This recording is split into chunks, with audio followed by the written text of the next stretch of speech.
Abonnez-vous à la chaîne et activez les notifications pour ne pas manquer nos histoires. Le vent méditerranéen jouait dans les cheveux de Julien, alors qu'il s'appuyait contre la balustrade de marbre, observant le soleil couchant peindre le ciel de Saint-Tropez de teintes dorées et cramoisies. Ses mains tremblaient légèrement en tenant la coupe de champagne, non pas à cause de la fraîcheur de la brise marine, mais en raison de la présence magnétique qu'il sentait s'approcher dans son dos. « Tu penses à t'échapper à nouveau ?» La voix de Damien était comme du velours noir, l'enveloppant dans une intimité dangereuse à laquelle il ne pouvait plus résister. Julien ferma les yeux lorsqu'il sentit des bras puissants entourer sa taille, un torse large se pressant contre son dos, le parfum masculin de Damien, un mélange de bois de santal et de quelque chose de sauvage qui n'appartenait qu'à lui, envahit ses sens comme toujours. « Il n'y a nulle part où fuir », murmura Julien, sa voix trahissant la reddition qu'il avait tant lutté pour éviter. « Tu le sais. » Les lèvres de Damien trouvèrent la courbe de son cou, déposant des baisers à la fois possessifs et révérencieux. « Mon beau Julien », chuchota-t-il contre sa peau, « tu as enfin compris. » Julien se retourna dans ses bras, se perdant dans ses yeux verts qu'il avait poursuivis dans ses rêves bien avant leur rencontre.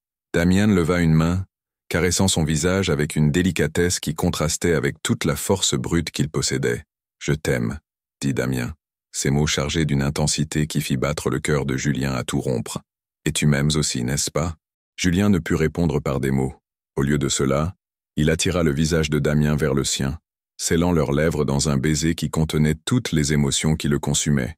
Peur, désir, amour et une reddition complète qui l'effrayait autant qu'elle le libérait. Chapitre 1. L'exécutif. Je m'appelle Julien Moreau, j'ai 28 ans, et jusqu'à il y a 6 mois, ma vie était aussi prévisible que le métro parisien. Chaque jour, à 7h15 du matin, je quittais mon appartement du 16e arrondissement, marchais jusqu'à la station de métro et me rendais au bureau de l'agence de marketing où je travaillais depuis 5 ans. Paris était ma ville natale. Ses ruelles étroites et ses boulevards majestueux faisaient partie de mon âme, autant que l'espresso que je prenais religieusement dans le même bistrot tous les matins. J'étais un exécutif compétent, certains diraient même brillant, spécialisé dans les campagnes pour des marques de luxe. Ma vie professionnelle était un succès, ma vie personnelle, eh bien c'était une autre histoire. J'étais en couple depuis 3 ans avec Philippe, un avocat d'affaires que j'avais rencontré lors d'une soirée de vernissage dans le Marais. Philippe était tout ce qu'on attendrait d'un partenaire idéal, intelligent, prospère, beau d'une manière classique qui rappelait les acteurs français des années 60. Mais notre relation s'était transformée en quelque chose de tiède, de prévisible. Nous étions comme 2 colocataires polis qui partageaient occasionnellement le même lit. « Tu as besoin de ce voyage », m'avait dit ma patronne Margot en posant les billets d'avion sur mon bureau ce matin fatidique de mars. « Nice, 3 jours. Le client est important. Ils veulent lancer une nouvelle ligne de parfum et ont pensé à toi spécifiquement pour la campagne. » Je regardais les billets avec un mélange d'excitation et d'appréhension. Je n'avais pas voyagé pour le travail depuis des mois et l'idée de sortir de la routine parisienne était tentante. Nice, sur la côte d'Azur, avec sa mer bleue turquoise et son charme méditerranéen, semblait être exactement ce dont j'avais besoin pour briser la monotonie qu'était devenue ma vie. Philippe leva à peine les yeux de son journal lorsque je lui parlais du voyage ce soir-là, alors que nous dînions en silence dans notre appartement minimaliste. « Tant mieux pour toi », murmura-t-il en tournant une page. « J'ai une affaire importante cette semaine, donc je ne remarquerai même pas ton absence. » Ces mots me frappèrent comme un coup silencieux à l'estomac. Je ne remarquerai même pas ton absence. Était-ce là où en était arrivée notre relation ? 2 étrangers partageant un espace, si déconnectés que mon absence serait sans importance ? Ce soir-là, en faisant mes valises, je regardais par la fenêtre de la chambre les lumières de Paris scintillant dans l'obscurité. Quelque chose en moi aspirait au changement, à quelque chose qui briserait la paralysie émotionnelle dans laquelle je m'étais laissé sombrer. Je n'avais aucune idée que mon souhait serait exaucé d'une manière que je n'aurais jamais pu imaginer. Chapitre 2. L'arrivée. L'aéroport de Nice-Côte d'Azur était baigné d'une lumière dorée en fin d'après-midi, lorsque mon vol atterrit. Après le gris perpétuel de Paris, la luminosité méditerranéenne me frappa comme une révélation. Je récupérai mes bagages et me dirigeai vers la sortie, respirant l'air salé qui portait déjà les promesses de la mer. L'hôtel réservé par l'entreprise était situé sur la promenade des Anglais, avec une vue directe sur la baie des Anges. Ma chambre au 5e étage avait un balcon offrant une vue spectaculaire sur la Méditerranée, ses eaux passant du bleu saphir au vert émeraude, alors que les vagues embrassèrent la côte. J'appelai Philippe pour lui dire que j'étais bien arrivé, Mais je tombais directement sur son répondeur. Cela ne me surprit pas. Ces derniers mois, nos conversations s'étaient réduites à des échanges pratiques sur les factures, les engagements sociaux et les petits détails domestiques. La passion s'était éteinte si progressivement que nous n'avions même pas remarqué quand nous avions cessé de vraiment nous regarder. Je décidai de dîner au restaurant de l'hôtel, un établissement élégant avec une terrasse face à la mer.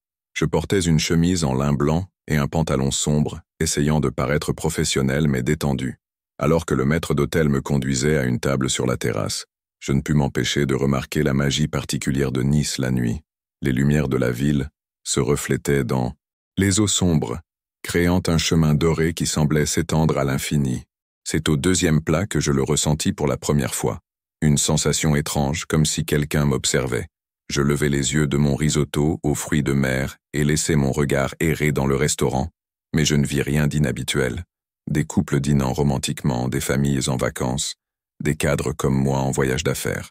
Mais la sensation persista tout au long du repas. C'était comme s'il y avait une présence magnétique quelque part à proximité, quelque chose qui faisait frissonner ma peau d'une manière que je ne pouvais expliquer. Je terminai mon dîner rapidement et regagnai ma chambre, attribuant cette paranoïa à la fatigue du voyage. Cette nuit-là, je fis des rêves troublants. Je rêvais d'yeux verts intenses m'observant depuis l'obscurité, de mains puissantes me touchant avec une familiarité impossible. Je me réveillais plusieurs fois, le cœur battant, la peau couverte de sueur, comme si j'avais couru un marathon dans mes rêves. Le lendemain matin, la première réunion avec le client fut un succès. La maison Riviera était une parfumerie artisanale spécialisée dans les fragrances, et le propriétaire, M. Beaumont, fut impressionné par mes idées pour la campagne de lancement.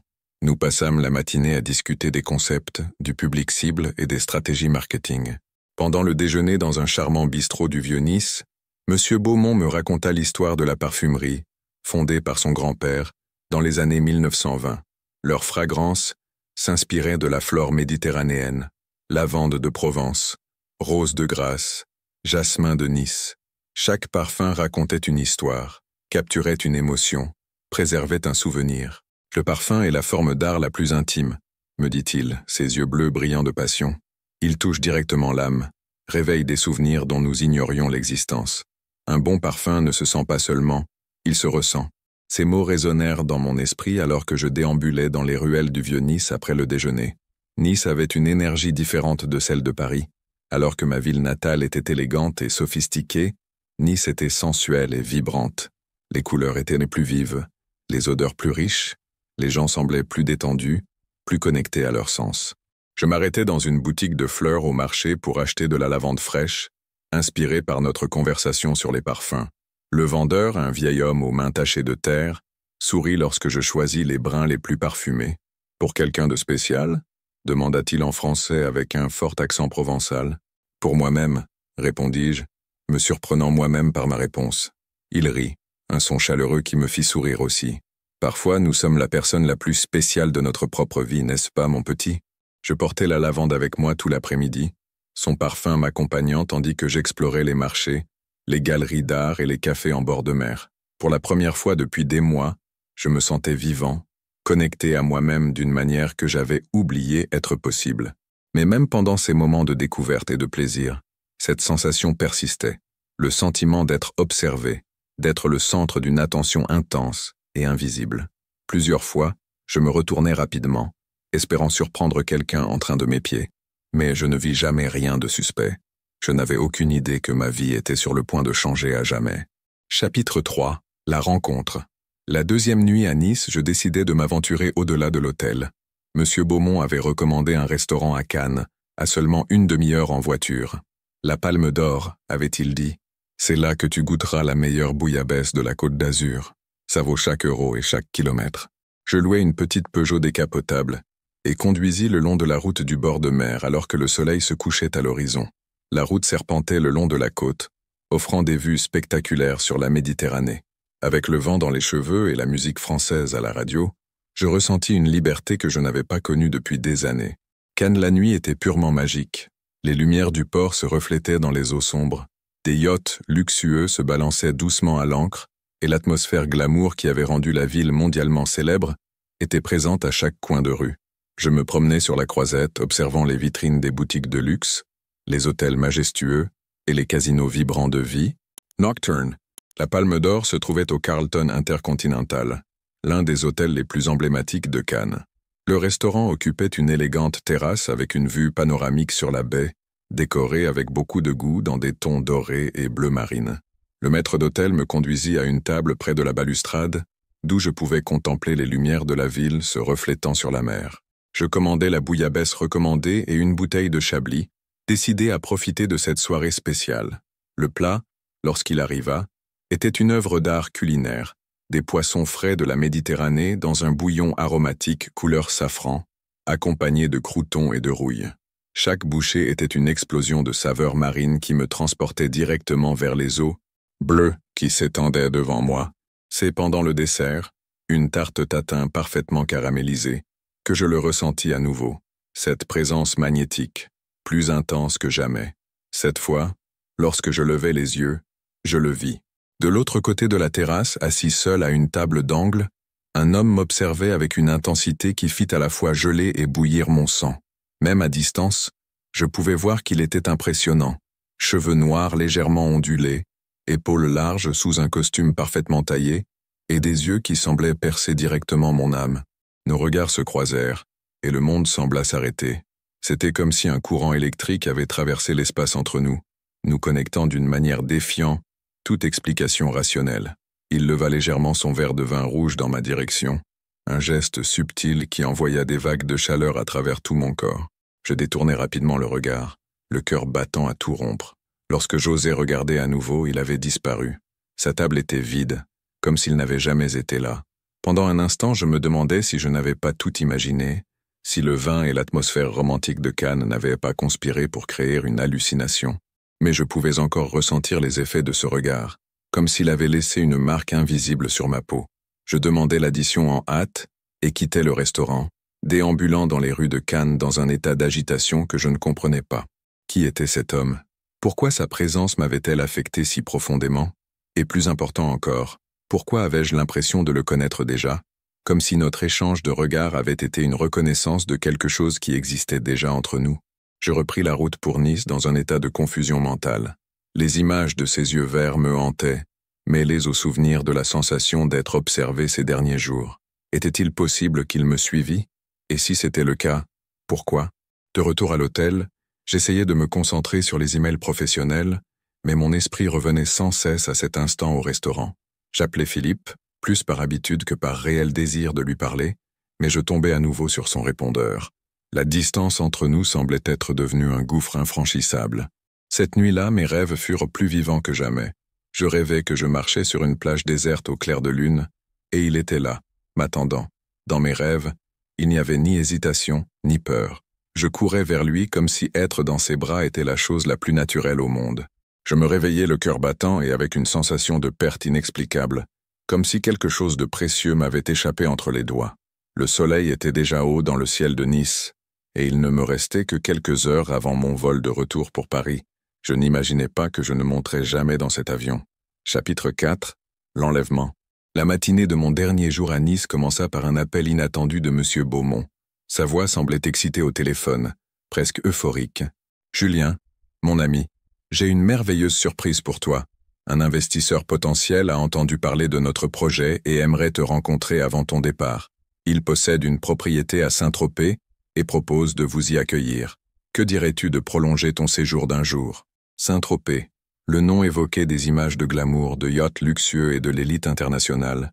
La perspective de visiter cette célèbre ville côtière était tentante, surtout si cela pouvait déboucher sur un projet encore plus ambitieux pour ma carrière. D'accord, répondis-je, réorganisant déjà mentalement mon emploi du temps. Je peux reprogrammer mon vol pour demain. Magnifique. Monsieur Dubois enverra une voiture te chercher à 2 heures de l'après-midi. Mais quelque chose de confortable. Il a mentionné que vous pourriez faire une promenade en bateau le long de la côte. Dubois. Le nom résonna dans mon esprit avec une étrange familiarité que je ne pus identifier. J'appelai la compagnie aérienne et parvins à modifier mon vol sans difficulté, puis j'envoyai un message à Philippe pour l'informer du changement de programme. Sa réponse fut typiquement indifférente. « Ok, bonne chance avec le client. » À 2 heures précises, une élégante Mercedes noire s'arrêta devant l'hôtel. Le chauffeur, Un homme d'âge moyen impeccablement vêtu, sortit et s'adressa à moi avec un sourire professionnel. « Monsieur Moreau, je suis François, le chauffeur de Monsieur Dubois. Il vous attend à Saint-Tropez. » Je m'installai sur la banquette arrière en cuir souple, admirant l'intérieur luxueux du véhicule. Le trajet le long de la côte fut spectaculaire. Nous passâmes par des villages pittoresques, des vignobles s'étendant jusqu'à l'horizon et des vues imprenables sur la Méditerranée. François était un compagnon de voyage agréable, racontant des histoires sur la région et pointant du doigt des monuments historiques tout au long du chemin. « Monsieur Dubois est un homme très particulier, » dit-il à un moment m'observant dans le rétroviseur. « Très concentré, très déterminé. Quand il veut quelque chose, il l'obtient généralement. » Il y avait quelque chose dans sa manière de le dire qui me fit frissonner, mais je l'attribuais à mon imagination débordante de ces derniers jours. Saint-Tropez était encore plus éblouissant que je ne l'avais imaginé. Le port était rempli de yachts impressionnants. Les ruelles grouillaient d'un mélange éclectique de touristes, de locaux et de célébrités essayant de passer inaperçus derrière des lunettes de soleil coûteuses. La ville avait une énergie unique, un mélange de charme provençal traditionnel et de glamour international. François roula hors du centre urbain, suivant une route sinueuse qui grimpait dans les collines. Le paysage devint plus sauvage et isolé, avec des pins méditerranéens formant un rideau vert dense de chaque côté de la route.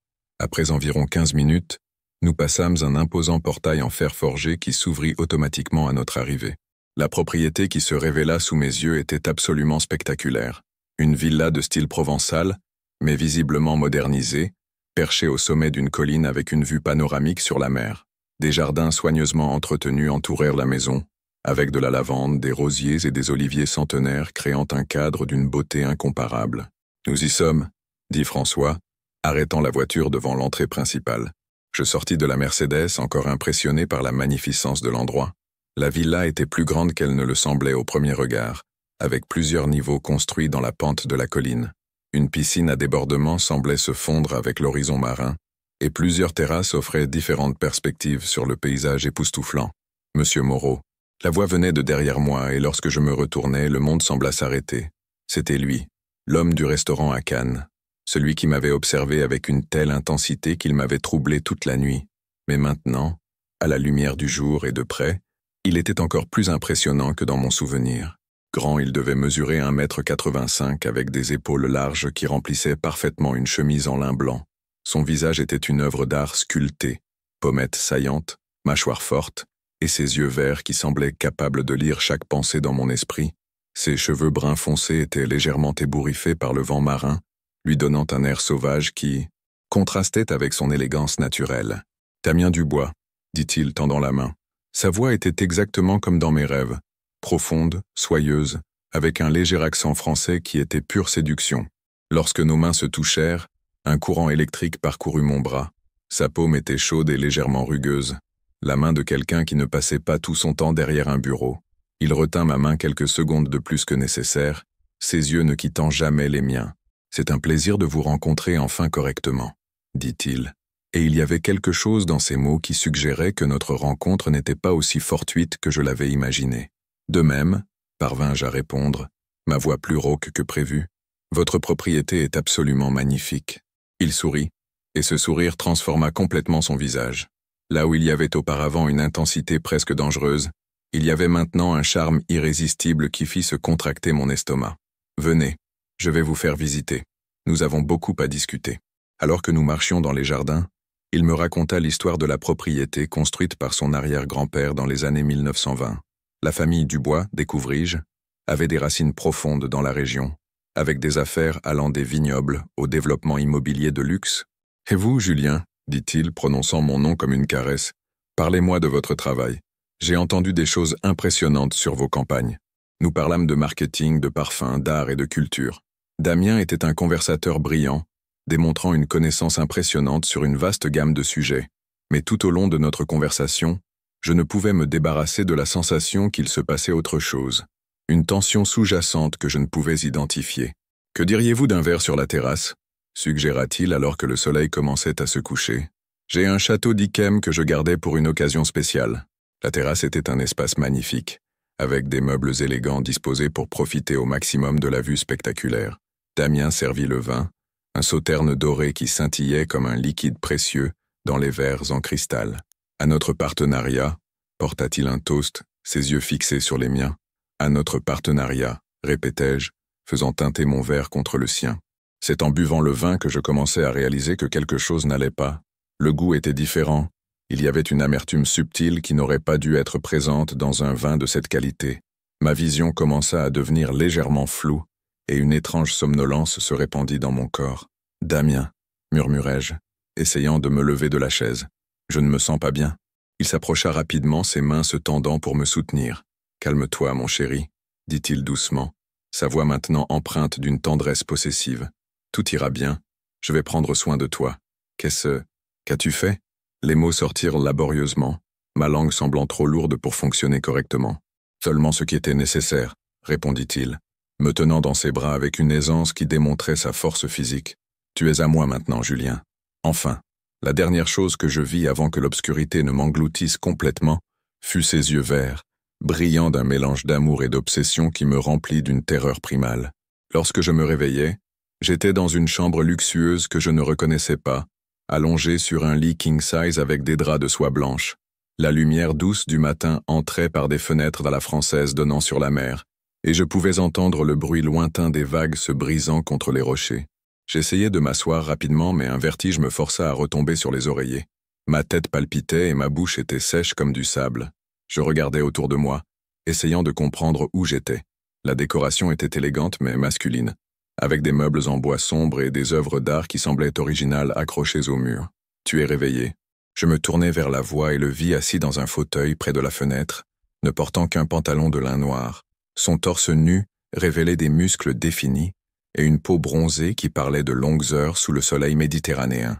Il y avait quelque chose de félin dans la manière dont il se mouvait lorsqu'il se leva et marcha vers le lit. « Comment te sens-tu » demanda-t-il, sa voix empreinte d'une inquiétude qui semblait sincère. « Qu'as-tu fait de moi » exigeai-je, essayant de paraître plus courageux que je ne l'étais. « Où suis-je » ? « Tu es chez toi » répondit-il simplement. « Ma maison, notre maison maintenant. Je veux partir.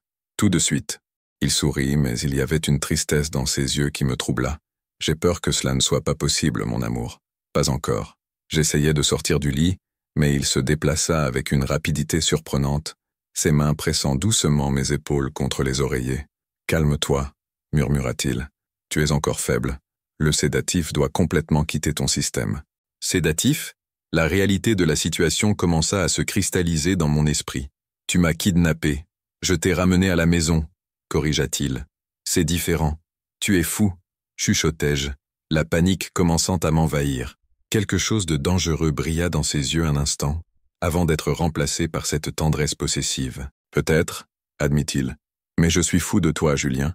Et maintenant, tu es ici, là où tu aurais toujours dû être. » C'est à ce moment-là que je compris que ma vie avait changé à jamais, que j'étais entre les mains d'un homme dont l'obsession pour moi dépassait tout ce que je pouvais comprendre. Chers auditeurs, j'espère que vous appréciez cette histoire intense et pleine d'émotions. Que pensez-vous qu'il arrivera à Julien? Parviendra-t-il à s'échapper ou sera-t-il séduit par la passion dangereuse de Damien? Laissez vos commentaires et théories. J'adore savoir ce que vous pensez des personnages et des tournants de l'intrigue. Les 3 jours suivants se déroulèrent dans un brouillard de confusion et de peur. Damien m'avait laissé seul dans cette chambre luxueuse, m'apportant des repas sur des plateaux d'argent et des vêtements coûteux qui s'ajustaient parfaitement à mon corps. Un détail qui me perturbait profondément. Comment connaissait-il ma taille exacte? La chambre, découvris-je, était en réalité une suite complète avec une salle de bain en marbre, un dressing et un petit salon. Les fenêtres étaient en verre trempé et ne s'ouvraient pas complètement, juste assez pour laisser entrer la brise marine. Il n'y avait aucun moyen de s'échapper par là, étant donné que nous étions au 2e étage avec une chute abrupte vers les rochers en contrebas.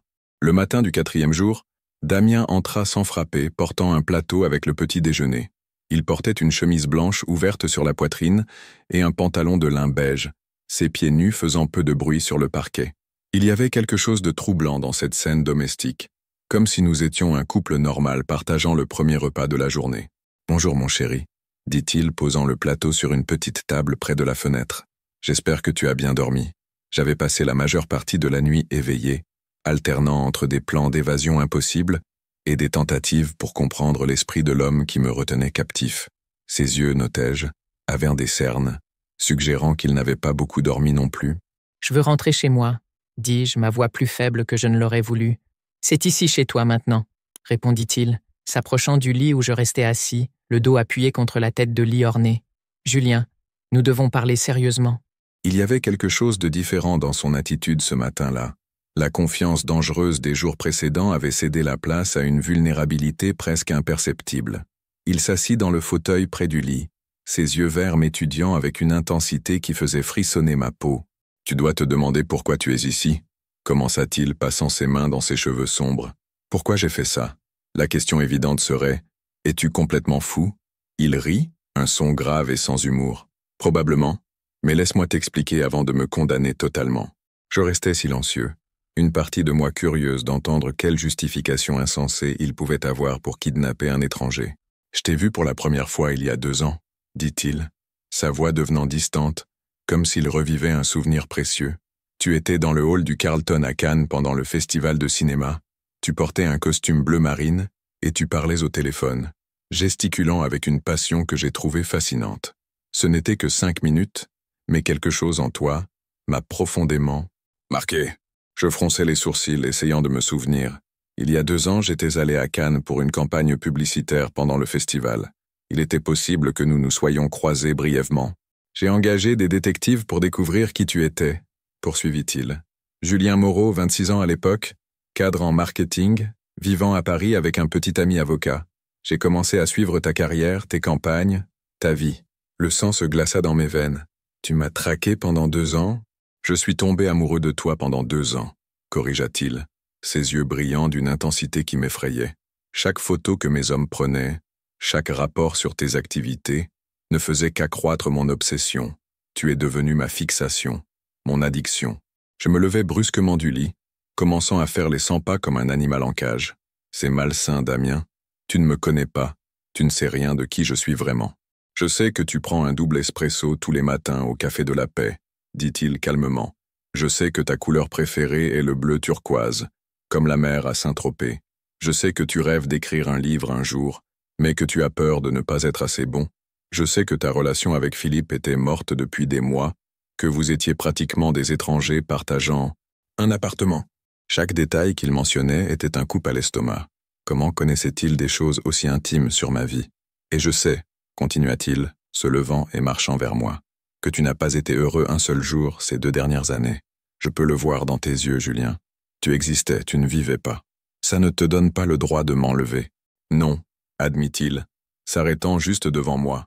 Il était assez proche pour que je puisse sentir la chaleur émanant de son corps, voir les petites cicatrices sur ses mains qui suggéraient une vie moins privilégiée que ce que sa richesse actuelle laissait supposer.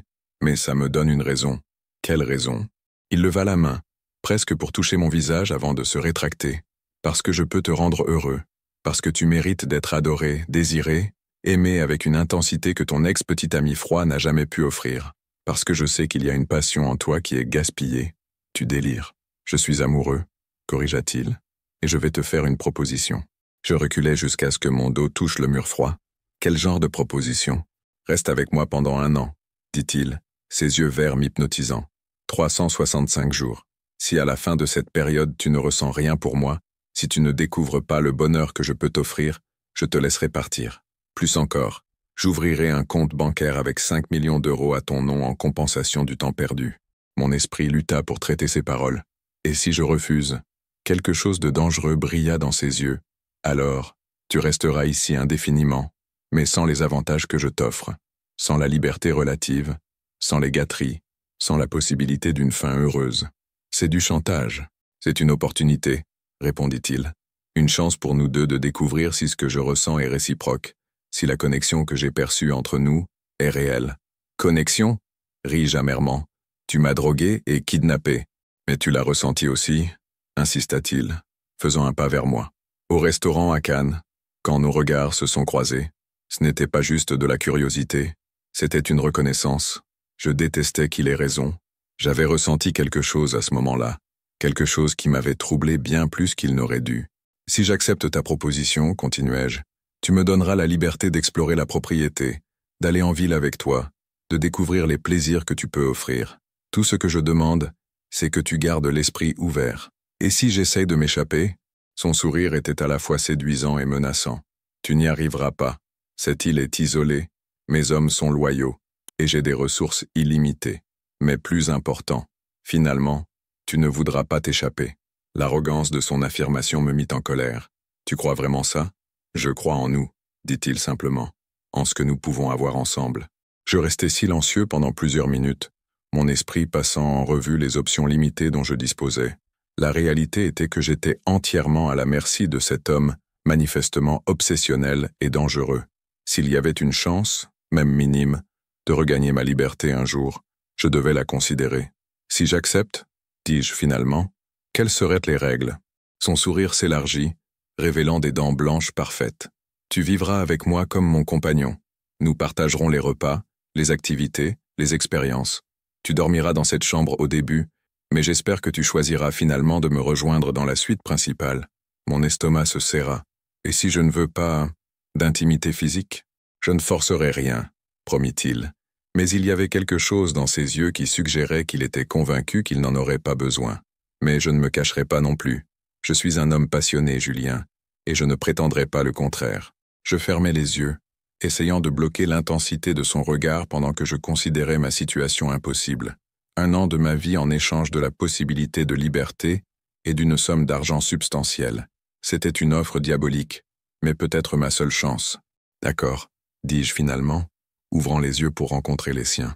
J'accepte ta proposition insensée, mais n'espère pas que ce sera facile de me conquérir. Son expression se transforma en pure joie, comme si je venais de lui offrir le cadeau le plus précieux au monde. Mon chéri, murmura-t-il se rapprochant, tu n'as aucune idée du bonheur que tu me procures. Avant que je puisse l'esquiver, il prit mon visage entre ses mains et pressa ses lèvres contre les miennes dans un baiser à la fois doux et possessif. Pendant un instant qui me terrifia, je me sentis répondre à son contact, mon corps trahissant mon esprit rationnel. Lorsqu'il s'écarta, ses yeux brillaient de triomphe. « Ce sera la meilleure année de ta vie, » promit-il. « Je vais prouver que tu m'appartiens. » Ma nouvelle réalité commença immédiatement. Damien me fit visiter le reste de la villa, qui était encore plus impressionnante que je ne l'avais imaginé. La propriété s'étendait sur plusieurs hectares, comprenant des jardins élaborés, une piscine olympique, un atelier d'art entièrement équipé, une bibliothèque avec des milliers de livres dans plusieurs langues, et même un petit théâtre privé. « J'ai construit tout cela en pensant au jour où tu serais ici, » expliqua-t-il alors que nous marchions dans la bibliothèque, ses mains touchant occasionnellement mes reins de manière possessive. Chaque détail a été pensé pour ton plaisir. La bibliothèque était véritablement spectaculaire, avec des étagères allant du sol au plafond et une échelle coulissante ancienne pour atteindre les volumes les plus hauts. Je reconnus beaucoup de titres comme des livres que j'avais mentionné vouloir lire dans des interviews anciennes ou sur des posts de réseaux sociaux. « Tu as vraiment étudié ma vie », murmurai-je, passant mes doigts sur les dos en cuir des livres classiques. « Chaque détail », confirma-t-il, s'arrêtant derrière moi. Je pouvais sentir la chaleur de son corps, sa proximité faisant frissonner ma peau. « Je veux que tu te sentes chez toi ici, Julien. Une prison dorée reste une prison, » répondis-je, mais sans la véhémence que j'avais voulu. « Alors laisse-moi te montrer à quel point une prison peut être agréable. » Le dîner ce soir-là fut servi sur la terrasse principale, avec une vue sur le coucher de soleil sur la Méditerranée. La table était dressée avec du cristal et de l'argent, des bougies flottant dans de petits bols d'eau créant une atmosphère intime. Damien s'était habillé pour l'occasion, une veste sombre sur une chemise blanche ouverte au col, révélant un aperçu de son torse bronzé. « J'espère que tu aimes les fruits de mer, » dit-il me servant un vin blanc glacé. Le chef a préparé des langoustines fraîches pêchées ce matin. La nourriture était divine. Chaque plat une œuvre d'art culinaire rivalisant avec les meilleurs restaurants de Paris. Mais j'avais du mal à me concentrer sur le repas avec Damien m'observant si intensément de l'autre côté de la table. « Parle-moi de tes rêves, » dit-il alors qu'on servait le plat principal. « Pas les professionnels, les vrais. Pourquoi veux-tu savoir? Parce que j'ai l'intention de les réaliser. » Il y avait quelque chose dans sa manière de le dire qui me fit croire qu'il était sérieux.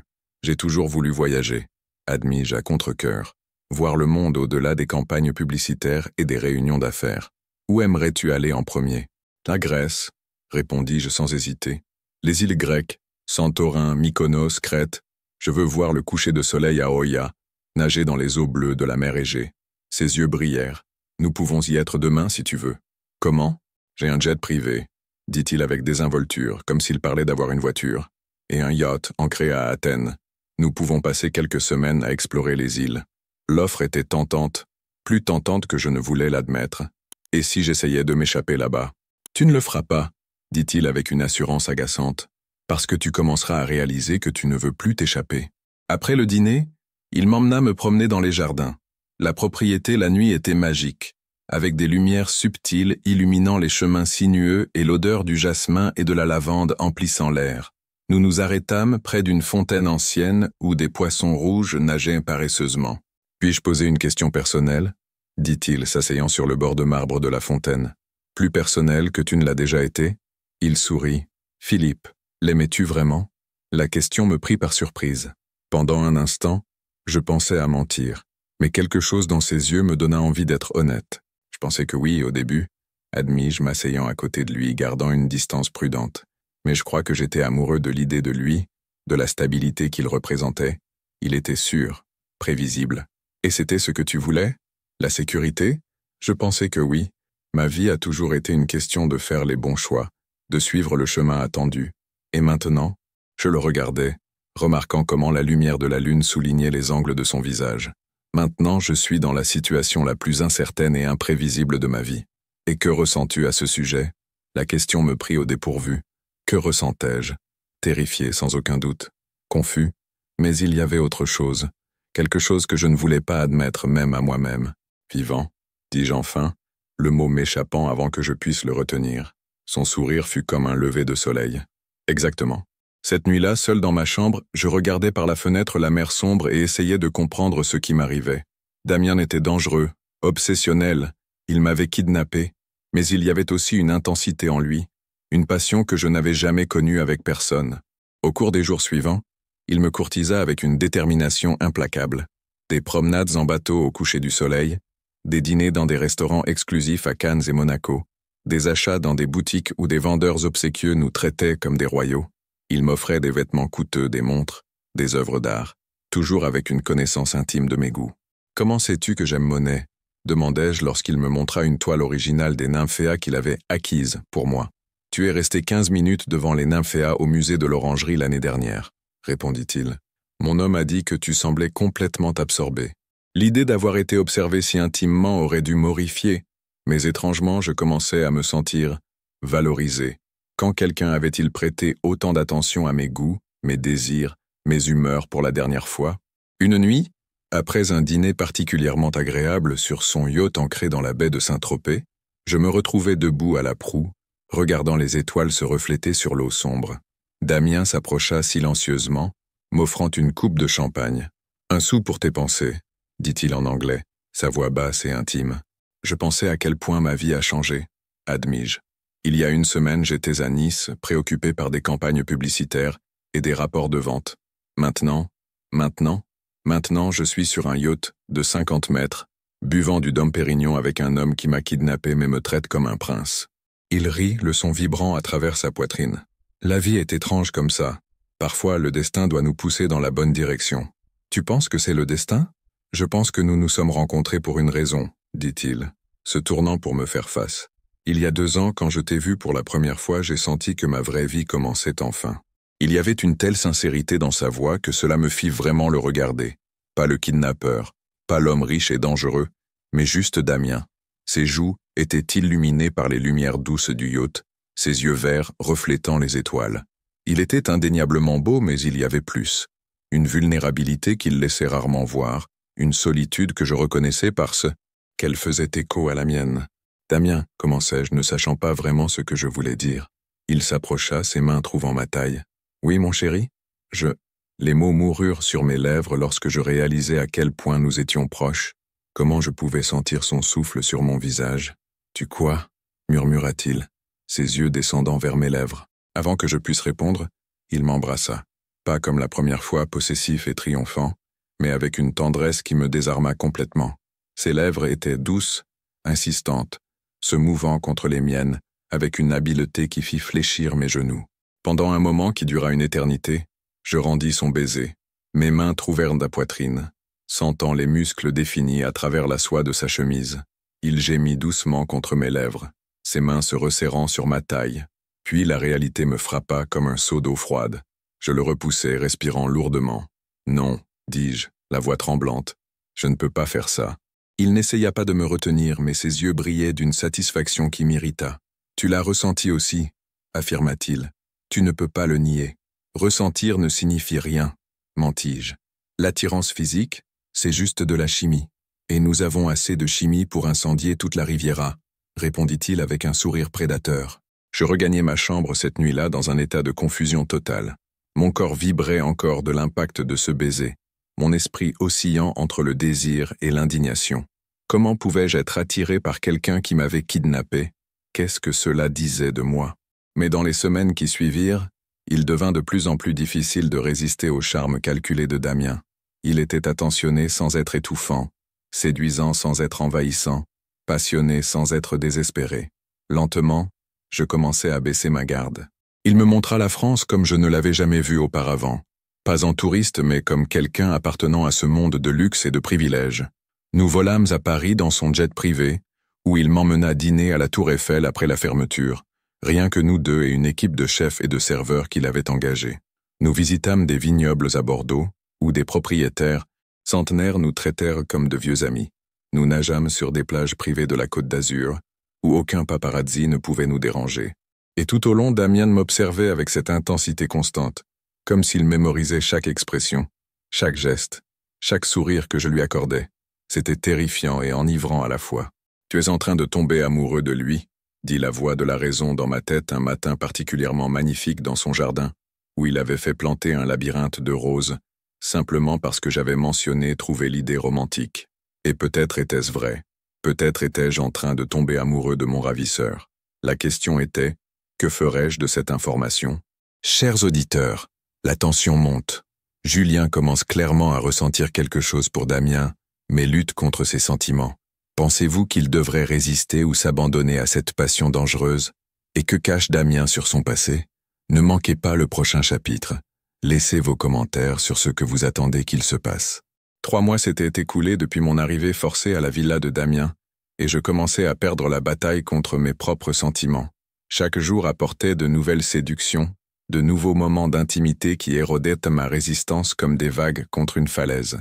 Ce matin de juin, je me réveillais au son de voix élevées provenant du rez-de-chaussée. Damien recevait rarement des visiteurs, et lorsqu'il le faisait, les conversations se déroulaient toujours à voix basse et respectueuses. Ses voix, cependant, semblaient tendues, presque hostiles. J'enfilai un peignoir de soie qu'il m'avait offert, un cadeau que j'avais initialement refusé mais fini par accepter par pure nécessité pratique, et m'approchai de la porte.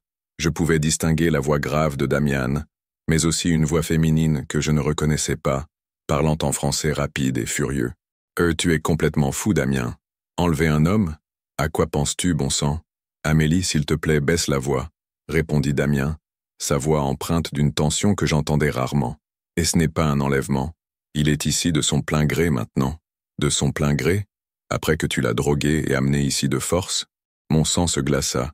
Qui était cette femme et comment connaissait-elle les détails de ce qui s'était passé? Tu ne comprends pas, continua Damien. Julien gâchait sa vie à Paris. Il était malheureux, coincé dans une relation sans amour, dans un travail qui ne l'épanouissait pas. Je l'ai libéré. Tu l'as emprisonné, s'exclama la femme. Et pourquoi? Parce que tu as une obsession maladive pour un étranger que tu as vu brièvement dans un hôtel? J'entendis des pas lourds, comme si Damien faisait les 100 pas. Ce n'est pas une obsession, dit-il, la voix basse mais intense. C'est de l'amour. Dès l'instant où je l'ai vu, j'ai su qu'il était mon destin. J'ai su que je ferais n'importe quoi pour l'avoir. N'importe quoi, y compris un crime, y compris ce qui était nécessaire. Je ne pouvais plus supporter de rester caché. J'ouvris la porte et descendis les escaliers, trouvant Damien debout dans le salon principal face à une femme élégante d'environ 40 ans, avec des cheveux blonds parfaitement coiffés et portant un tailleur coûteux. Ses yeux bleus brillaient d'indignation. « Julien, » dit Damien en me voyant, son expression changeant immédiatement en inquiétude. « Tu ne devrais pas... » « Qui est-elle » interrompis-je, regardant entre lui et la femme. La femme m'observa avec une curiosité intense, ses yeux me jaugeant de la tête aux pieds. « Alors, tu es le fameux Julien » dit-elle, sa voix empreinte de sarcasme. « Je suis Amélie Dubois, la sœur aînée de Damien. Et toi, mon cher, tu es la nouvelle obsession dangereuse de mon frère. » « Amélie, » avertit Damien. « Non, Damien, Il mérite de connaître la vérité. Elle se tourna vers moi, ses yeux bleus pleins d'une compassion qui me troubla. Tu sais, pour Elena, le nom sembla frapper Damien comme une balle. Son visage pâlit, et quelque chose de dangereux brilla dans ses yeux. Sors, maintenant, dit-il à sa sœur, la voix basse mais mortelle. Qui est Elena? Demandai-je, regardant entre eux deux. Amélie ignora le regard assassin de son frère. Elena était la fiancée de Damien. Il y a 5 ans. Elle a rompu les fiançailles 2 semaines avant le mariage et a disparu. Personne ne l'a revue depuis. L'air sembla quitter mes poumons. Qu'insinues-tu? Je n'insinue rien, dit Amélie. J'affirme que mon frère a un passif d'obsession qui finit sans mal. Elena a découvert ses tendances possessives et s'est enfuie. Tu devrais faire de même. Assez! Explosa Damien, sa voix résonnant contre les murs de marbre. Sors de ma maison tout de suite. Tout. Amélie prit son sac, mais avant de se diriger vers la porte, elle me regarda droit dans les yeux. Sois prudent, Julien. L'amour de Damien peut être une prison dont tu ne t'échapperas jamais. Après son départ, nous restâmes silencieux pendant plusieurs minutes. Damien me tournait le dos, ses mains appuyées sur le rebord de la fenêtre, observant la mer. C'est vrai? Demandai-je enfin. Quoi? Elena, l'as-tu blessé? Il se retourna lentement, et pour la première fois depuis que je le connaissais, je vis quelque chose de brisé dans ses yeux. Elena a choisi de me quitter, dit-il, la voix rauque. Devant l'hôtel, face à 300 invités, elle a dit qu'elle ne pouvait pas m'épouser parce qu'elle avait peur de qui j'étais. Et pourquoi avait-elle peur? Damien marcha jusqu'au bar et se servit une généreuse dose de cognac, ses mains tremblant presque imperceptiblement. Parce qu'elle a découvert que j'avais enquêté sur chaque aspect de sa vie avant que nous nous rencontrions, par hasard. Parce qu'elle a trouvé les dossiers que je gardais sur elle, ses amis, sa famille. Parce qu'elle a réalisé que toute notre histoire d'amour avait été orchestrée par moi. Je sentis mon estomac se retourner. Comme avec moi. Non, dit-il brusquement, se tournant pour me faire face. Avec toi, c'est différent. En quoi est-ce différent? Tu m'as traqué pendant 2 ans, tu m'as kidnappé, tu m'as amené ici de force. Parce qu'Elena ne m'a jamais aimé, explosa-t-il. Même quand elle a accepté ma demande en mariage, je pouvais le voir dans ses yeux, elle se forçait à ressentir quelque chose qui n'existait pas. Mais toi, moi quoi? Toi, tu ressens. Je peux le voir dans tes yeux, dans la façon dont tu respires quand je suis prêt, dans la manière dont ton corps réagit à mon contact. Tu peux lutter contre ça, tu peux le nier, mais tu ressens. Je détestais qu'il ait raison. Je détestais encore plus qu'une partie de moi commençait à comprendre sa logique tordue. Et que s'est-il passé avec Elena après qu'elle s'est enfuie? Damien but son cognac d'un trait, le liquide ambré disparaissant en une gorgée. Elle est partie aux États-Unis. Elle a épousé un médecin à Boston. Elle a 2 enfants maintenant. J'ai envoyé de l'argent pour m'assurer qu'elle ne manque de rien. Tu la surveilles encore. Ce n'était pas une question. Je pouvais voir la réponse dans ses yeux. Je la surveille pour m'assurer qu'elle est heureuse, admit-il. Pour m'assurer que j'ai fait le bon choix en la laissant partir. Et si je voulais partir aussi? Il me regarda longuement, ses yeux verts révélant une vulnérabilité qui me coupa le souffle. Veux-tu partir? La question simple portait un tel poids que j'eus l'impression que le monde entier dépendait de ma réponse. Et la vérité terrifiante était que je ne savais plus. Après la révélation sur Elena, notre dynamique changea subtilement. Damien devint plus prudent, comme s'il craignait que je puisse disparaître à tout moment comme elle l'avait fait. Paradoxalement, cette vulnérabilité le rendait encore plus attirant. 2 semaines après la visite d'Amélie, il me surprit pendant le petit déjeuner. « Je veux te montrer quelque chose », dit-il me tendant une vieille clé en fer. Quelque chose que je n'ai jamais montré à personne. La clé ouvrait une porte que je n'avais jamais remarquée auparavant, cachée derrière une étagère dans la bibliothèque. Ce que je découvris de l'autre côté me laissa sans voix. C'était un atelier d'art, mais pas n'importe lequel. Les murs étaient couverts de peintures, d'esquisses et de sculptures, toutes de moi. Il y en avait des dizaines, peut-être des centaines, datant de différentes périodes. Certaines étaient clairement basées sur des photos prises à distance, d'autres semblaient sorties directement de ses rêves ou de ses fantasmes. « Mon Dieu !» murmurai-je, déambulant parmi les œuvres comme si j'étais dans une galerie dédiée exclusivement à moi. « J'ai commencé à te peindre le lendemain de notre première rencontre, » dit Damien derrière moi, sa voix empreinte d'une émotion brute. C'était la seule façon de gérer l'intensité de ce que je ressentais. Je m'arrêtais devant une toile particulièrement saisissante, un portrait de moi souriant, mais avec des larmes dans les yeux. C'était d'une beauté dévastatrice et d'une intimité troublante. « Quand as-tu peint ceci? » « Il y a 6 mois. Je savais que tu étais malheureux même avant de t'amener ici. Je pouvais le voir dans les rapports, Dans les photos, tu souriais, mais tes yeux étaient morts. Je me tournais pour lui faire face, essayant de saisir l'ampleur de ce que je voyais. C'est de la folie, Damien. C'est de l'amour, corrigea-t-il. L'amour dans sa forme la plus pure et la plus désespérée. Ce n'est pas de l'amour, dis-je, la voix tremblante. C'est une obsession, une fixation. Quelle est-ce la différence? Demanda-t-il, s'approchant. Roméo était obsédé par Juliette, Heathcliff par Catherine. Les grands amours semblent toujours fous aux yeux des autres. Ce sont des personnages fictifs, et pourtant, leurs histoires d'amour sont considérées comme les plus belles jamais racontées. Je regardais à nouveau les peintures, l'obsession dévouée documentée dans chaque coup de pinceau. C'était perturbant, mais aussi touchant d'une manière que je ne voulais pas admettre. « Pourquoi me montres-tu ça? »« Parce que je veux que tu comprennes, » dit-il, s'arrêtant juste devant moi. « Je veux que tu saches que ce n'est pas un caprice, pas un jeu. Tu es mon obsession, oui, mais aussi mon salut. Salut? Avant de te voir, j'existais, mais je ne vivais pas. J'ai construit un empire, accumulé des richesses, conquis du pouvoir, mais tout était vide. Tu as donné un sens à ma vie. » Ses mains traversent mon visage, ses pouces traçant doucement mes pommettes comme s'ils mémorisaient chaque contour. « Je sais que ce que j'ai fait était mal, » continua-t-il. « Je sais que je t'ai blessé, que je t'ai effrayé, mais je ne regrette pas, car l'alternative était de vivre le reste de ma vie en sachant que je t'avais laissé échapper. Damien, toi aussi tu as changé, » interrompit-il. « Je peux le voir dans tes yeux. Tu n'es plus l'homme éteint que j'ai ramené de Nice. Il y a de la vie en toi maintenant, de la passion. Tu es vivant d'une manière que tu n'as jamais été auparavant. » Je détestais qu'il ait raison. Les derniers mois, malgré toute la confusion et la peur, avaient été les plus intenses de ma vie. Je ressentais des choses que je n'avais jamais ressenties, vivais des plaisirs que je n'avais jamais imaginés. Ça ne justifie pas ce que tu as fait. Non, admit-il, mais ça justifie ce que nous ferons ensuite. Et c'est quoi? Choisir, dit-il simplement. Choisir si ceci n'est qu'un chapitre étrange de ta vie ou le début de quelque chose d'extraordinaire. Cette nuit-là, je me promenais seul dans les jardins, mon esprit une tempête d'émotions conflictuelles. La découverte de l'atelier avait ébranlé quelque chose de fondamental en moi. Voir l'amour, ou l'obsession, de Damien documenté de manière si viscérale et artistique, avait touché une partie de moi que j'ignorais posséder. Quand quelqu'un s'était-il soucié de moi à ce point pour la dernière fois? Quand Philippe avait-il montré ne serait-ce qu'une fraction de la passion que Damien ressentait? Jamais. Philippe m'aimait comme on aime un meuble familier, utile, confortable, mais facilement remplaçable.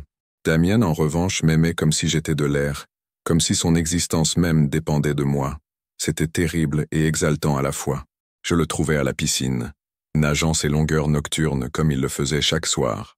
Sa silhouette glissait dans l'eau avec une grâce féline, ses muscles travaillant en parfaite harmonie. Je m'arrêtais au bord de la piscine et l'observais, me permettant pour la première fois d'admirer véritablement sa beauté physique. Lorsqu'il émergea près de moi, l'eau ruisselant sur son torse bronzé, nos regards se croisèrent, et quelque chose passa entre nous, une communication silencieuse chargée de promesses non dites. Je ne peux plus lutter contre ça, admis-je, ma voix à peine plus forte qu'un murmure. Il se hissa hors de la piscine d'un mouvement fluide, se tenant devant moi dans toute sa splendeur mouillée. Alors, ne lutte pas, mais j'ai peur. De quoi? De me perdre complètement en toi, de devenir aussi obsédé que tu l'es par moi. Il sourit, un sourire qui transforma complètement son visage. Et ce serait si terrible. Avant que je puisse répondre, il m'attira dans ses bras, ses mains mouillées tachant ma chemise. Ses lèvres trouvèrent les miennes dans un baiser différent de tous les autres, ni possessif, ni désespéré, mais plein d'une tendresse qui me fit fondre complètement. « Je t'aime », murmura-t-il contre mes lèvres. « Je t'aime plus que je ne pensais qu'il était possible d'aimer quelqu'un.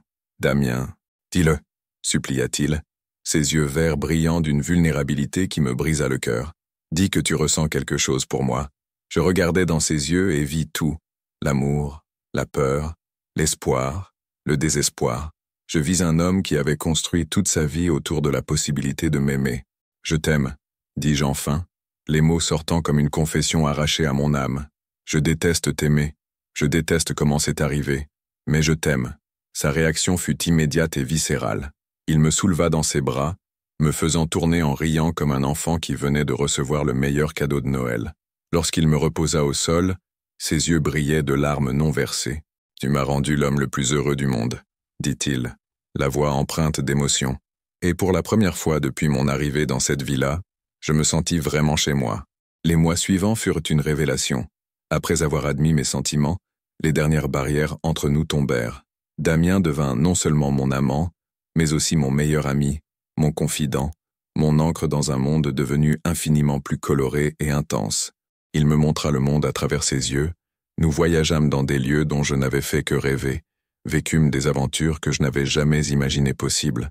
Nous sautâmes en parachute au-dessus des Alpes suisses, plongeâmes dans les récifs coralliens de la mer Rouge, regardâmes le lever du soleil sur Machu Picchu. Mais ce furent les moments silencieux qui me touchèrent le plus. Les matins paresseux au lit, où il me peignait à la lumière filtrée par les rideaux. Les nuits dans l'atelier où je l'observais travailler, capturant non seulement mon image mais notre histoire d'amour sur chaque toile. Les conversations qui duraient jusqu'à l'aube sur tout et rien, où je découvris l'esprit brillant derrière, l'obsession. « Tu m'as changé », dit-il une nuit alors que nous étions allongés sur la terrasse observant les étoiles. « Avant toi, j'étais juste un homme riche et vide. Maintenant, je suis quelqu'un capable d'aimer et d'être aimé. Tu m'as sauvé aussi, admis-je, ma tête posée sur sa poitrine, écoutant le rythme régulier de son cœur. Je mourais lentement à Paris, me transformant en une version grise de moi-même. Plus jamais, promit-il, ses doigts jouant avec mes cheveux. Nous ne serons plus jamais gris. Mais même dans notre bonheur, un nuage s'approchait. Mon année de prison touchait à sa fin, et techniquement, j'étais libre de partir si je le voulais. La date approchait comme une tempête à l'horizon, et je pouvais sentir Damien devenir plus tendu chaque jour qui passait. « Et si tu changeais d'avis » demanda-t-il un matin, sa voix empreinte d'une anxiété qu'il essayait de cacher. « Et si un jour tu te réveillais et réalisais que ce n'était que le syndrome de Stockholm ? Regarde-moi, dis-je, me tournant dans ses bras. Penses-tu que c'est le syndrome de Stockholm ? Je l'embrassais profondément, mettant toute ma passion dans ce baiser. Penses-tu que la façon dont mon corps répond au tien n'est qu'une réaction psychologique ? Parfois, j'ai peur que ce soit trop beau pour être vrai, admit-il. Alors arrête d'avoir peur et vis. Le jour qui marquait exactement 1 an depuis mon arrivée forcée à la villa, Damien disparut tôt le matin. Je trouvai un mot dans son élégante écriture me demandant de le rejoindre dans le jardin au coucher du soleil. Lorsque j'arrivai à l'endroit indiqué, le même endroit où nous avions partagé notre premier vrai baiser, je trouvai une table dressée pour 2, des bougies flottant dans des bols d'eau, des pétales de roses éparpillés sur le sol. Damien se tenait près de la table, vêtu d'un smoking impeccable, un bouquet de roses blanches à la main. « Julien, » dit-il lorsque je m'approchais, sa voix tremblant légèrement. « Il y a exactement 1 an, je t'ai amené ici contre ta volonté. Aujourd'hui, je veux te poser une question à laquelle tu es entièrement libre de répondre comme tu veux. » Mon cœur se mit à battre à tout rompre lorsqu'il s'agenouilla, sortant une petite boîte de velours de sa poche. « Je ne peux plus imaginer un monde sans toi, » dit-il, ouvrant la boîte pour révéler une bague en diamant éblouissante. « Je ne veux plus d'un monde sans toi. Julien Moreau, veux-tu m'épouser ?» Pendant un instant, le monde sembla s'arrêter. Je regardais l'homme agenouillé devant moi, l'homme qui m'avait kidnappé, courtisé, aimé avec une intensité défiant la raison, l'homme qui avait éveillé en moi des passions que j'ignorais posséder. « Damien, » dis-je, la voix brisée par l'émotion. « Si la réponse est non, » continua-t-il rapidement, « je l'accepterai. J'aurai eu la meilleure année de ma vie, et cela devra suffire. La réponse, dis-je, souriant à travers les larmes que je n'avais pas remarqué couler, est oui, 1000 fois oui. » Sa réaction fut explosive. Il se releva d'un bond, me soulevant dans ses bras et me faisant tourner en criant de joie. Lorsqu'il me reposa au sol, il glissa la bague à mon doigt avec des mains tremblantes. « Tu m'as rendu l'homme le plus heureux de l'univers, » dit-il, scellant notre union par un baiser qui portait les promesses d'une vie entière de passion. 5 ans, plus tard, je suis assis sur la même terrasse où Damien m'a fait sa demande il y a 5 ans, regardant notre fils de 2 ans, Henri, jouer dans le jardin sous le regard vigilant de sa nounou. À 33 ans, j'ai trouvé un bonheur que je n'avais jamais imaginé possible. Damien sort de la maison, portant notre fille de 6 mois, Amélie, nommée en une réconciliation tardive avec sa sœur. Il s'assoit à côté de moi, passant un bras autour de mes épaules. « À quoi penses-tu » demande-t-il, suivant mon regard vers Henri, qui essaie d'attraper un papillon. « À quel point la vie est étrange » répondis-je, posant ma tête sur son épaule.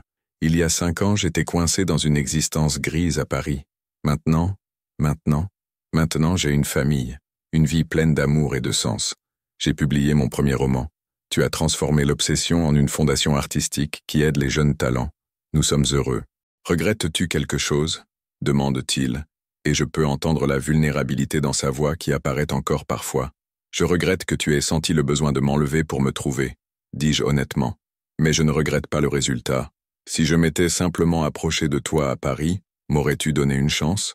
Je considère la question sérieusement. Probablement pas, admis-je. J'étais trop enfermé dans ma zone de confort, trop effrayé pour prendre des risques. Alors peut-être que le destin savait ce qu'il faisait. Peut-être, acquiesçai-je, embrassant doucement sa mâchoire. Mais promets-moi une chose, tout ce que tu veux. Si Henri ou Amélie tombent amoureux un jour, apprends-leur qu'il y a des moyens moins dramatiques de conquérir le cœur de quelqu'un. Il rit, le son vibrant à travers sa poitrine. Promis, bien que je dois admettre que notre histoire ferait un roman intéressant. Je l'écris déjà, confessai-je, en changeant les noms, bien sûr. Et comment ça se termine? Je regarde nos enfants jouer dans le jardin, le coucher de soleil peignant le ciel de teintes d'or et de rose. L'homme qui m'aime avec une intensité qui me coupe encore parfois le souffle. Avec un heureux pour toujours, dis-je, scellant notre histoire par un baiser contenant 5 ans d'amour, de passion et la promesse de bien d'autres à venir. Parfois, l'amour arrive de manière inattendue, à travers des chemins qui défient la logique et la moralité conventionnelle. Notre histoire a commencé par un crime, mais s'est transformée en la plus belle histoire d'amour que je puisse imaginer. Et si quelqu'un me demandait si je referais tout sachant comment cela se terminerait, ma réponse serait simple, en un battement de cœur. Car parfois, pour trouver le véritable amour, nous devons être prêts à perdre totalement le contrôle. Et à la fin, j'ai découvert que je n'avais pas été kidnappé par Damien Dubois. J'ai été sauvé par lui, Finan. Chers auditeurs, nous sommes arrivés à la fin de 1 an pour aimer. Une histoire intense sur l'obsession, la passion et la fine frontière entre l'amour et le contrôle. J'espère que vous avez été aussi émus que moi en racontant cette histoire. Que pensez-vous de la fin? Croyez-vous que Julien et Damien ont trouvé le vrai bonheur? Laissez vos commentaires finaux sur ce voyage romantique et troublant. À la prochaine histoire.